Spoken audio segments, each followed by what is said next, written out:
Hello everyone, beta today we will start our next chapter, that is chapter number 7, and actually this is a poem.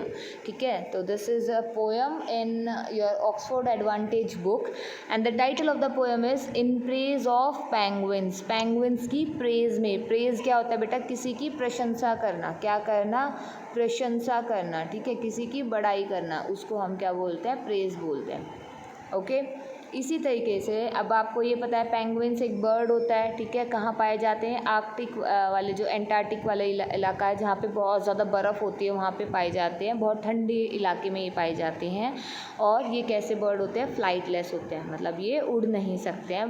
Black and white colour के होते हैं. ठीक है, देखो अभी मैं आपको पिक्चर्स दिखाती हूँ. तो ये देखो, ये आप देख रहे होंगे, ये बर्फीले एरिया में पाए जाते हैं. ब्लैक एंड वाइट कलर के बर्ड्स हैं.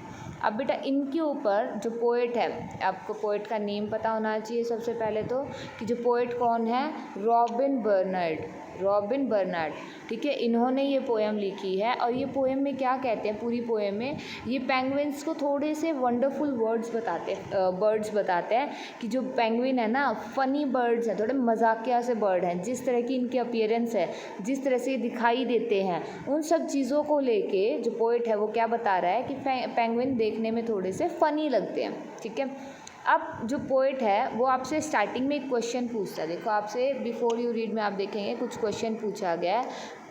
देखें आप, have you ever wondered how penguins swim with the heavy bodies. क्या कभी आपने ये चीज़ सोची है कि पेंगुइन्स अपनी हैवी बॉडीज़ के साथ कैसे स्विम करते हैं? And how they use their wings, और वो अपने पंख को कैसे यूज़ करते हैं. देखो ये इनके विंग्स होते हैं ना, तो ये इनका यूज़ कैसे करते हैं. देखो अभी मैंने आपको बताया कि जो पेंगुइन्स होते हैं वो फ्लाइटलेस होते हैं, यानी वो उड़ नहीं सकते हैं. तो उड़ नहीं सकते हैं तो फिर उनके इन विंग्स का काम क्या है वो हम इसमें जानेंगे. Let us read the poem to find out what makes penguin special. कि चलो अब हम ये पोएम पढ़ते हैं ये जानने के लिए कि कौन सी ऐसी चीज़ होती है जो पेंगुइन्स को स्पेशल बनाती है. ठीक है, सो फर्स्ट पैराग्राफ हम स्टार्ट करेंगे सबसे पहले.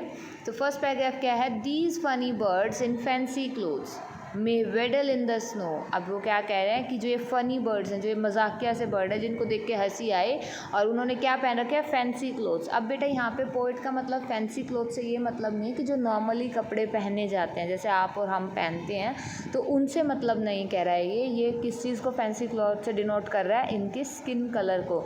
जो इनके कलर हैं, जैसे कहीं से ये वाइट है, कहीं से ये ब्लैक है, तो इस तरह के कलर्स को ये क्या कह रहा है? Fancy cloth. अब नेक्स्ट उसने क्या कहा कि जो ये फ़नी बर्ड्स हैं जिन्होंने अपने फैंसी क्लॉथ्स पहने हुए हैं, ये मे waddle in the snow. Snow में धीरे धीरे चलते हैं, बिल्कुल छोटे छोटे स्टेप्स लेके ये स्नो में चलते हैं. बट लेकिन when they reach the icy sea, लेकिन जब ये जो बर्फीला समुद्र है उसमें जाते हैं, जस्ट वॉच हाउ फास्ट दे गो. बस देखो वो कितनी तेज़ी से जाते हैं. तो पोइट क्या कहता है कि इस फर्स्ट पैराग्राफ में उसके अपीयरेंस के बारे में बताता है और उसकी स्पीड के बारे में बताता है कि वो कैसे चलता है. तो पोइट क्या कहता है कि जो फ़नी बर्ड्स हैं जो अपने फैंसी क्लोथ्स में हैं, वो स्नो में भी धीरे धीरे छोटे स्टेप्स लेके धीरे धीरे चलता है. लेकिन जब ये समुद्र, जो बर्फीला समुद्र है उसमें पहुंच जाते हैं, सी में पहुंच जाते हैं, तो उस समुद्र में ये बहुत तेज़ी से जाते हैं. अब नेक्स्ट देखेंगे paragraph number 2. There song sounds like a donkey's ब्रे. अब वो क्या कह रहे हैं कि जो इनके सॉन्ग है, यानी जो पेंगुइन जब बोलता है तो इसके सॉन्ग है वो कैसी आवाज़ होती है उनकी, जैसे कि जो डोंकी होता है हमारा, जो एक एनिमल है जिसको हम गधा बोलते हैं हिंदी में, तो जो गधा है उसकी जो ब्रे, उसकी जो आवाज़ होती है, जिस तरह से साउंड निकालता है, उस साउंड के जैसी इनकी भी आवाज़ आती है. यानी पेंगुइन्स की जो गाने की आवाज़, यानी पेंगुइन की जो बोलने की आवाज़ है वो कैसे लगती है? बिल्कुल डोंकी के ब्रे करने की जैसे लगती है. दे कैन नॉट सोर और फ्लाई. अब वो इनके बारे में बताता है, इनके फीचर्स के बारे में बताता है. वो क्या बताता है कि दे कैन नॉट सोर और फ्लाई. फ्लाई उड़ना, और सोर जब बहुत ज़्यादा ऊंचे उड़ान पे आप बहुत ज़्यादा ऊंचे उड़ जाते हैं तो उसके लिए सोर वर्ड यूज़ किया जाता है. तो क्या कह रहे हैं कि जो ये पेंगुइन्स हैं ना तो सोर कर सकते हैं और ना ही फ्लाई, यानी बहुत ज़्यादा ऊँचे नहीं उड़ सकते. ठीक है, yet penguins manage very well, लेकिन फिर भी जो पेंगुइन्स हैं वो अपने आप को अच्छे से मैनेज करके रखते हैं, मतलब जब भी उनको जैसे कहीं जाना हो तो मूवमेंट उनकी बहुत अच्छे से होती है। And let me tell you why, अब पोइट कहता है, जब पोइट ने लाइन बोली ना कि ना तो वो सोर कर सकता ना फ्लाई, कि वो उड़ नहीं सकता लेकिन फिर भी वो अपने काम अच्छे से करता है, तो आगे कहता है कि मुझे आपको ये बताने दो कि वो अपना काम कैसे अच्छे से करता है। Their feathers keep out water, वो कह रहे हैं जो उनके पंख होते हैं, जैसे पेंगुइन है इसकी स्किन पे जो छोटे छोटे पंख होते हैं वो क्या करते हैं, पानी को बाहर निकाले रखते हैं, मतलब पानी को शरीर के अंदर नहीं जाने देते, वो बाहर ही रखते हैं उसको। Their blubber keep out cold, और जो उनका ब्लबर होता है, ब्लबर क्या होता है बेटा, फैट, जैसे जो आपने देखा होगा कि जैसे जो ये मोटापा इनमें है, फैट है इनमें बहुत ज़्यादा, तो जो ये फैट है, ये लेयर है जो फैट की, वो क्या करती है, ठंड से बचा के रखती है इनको।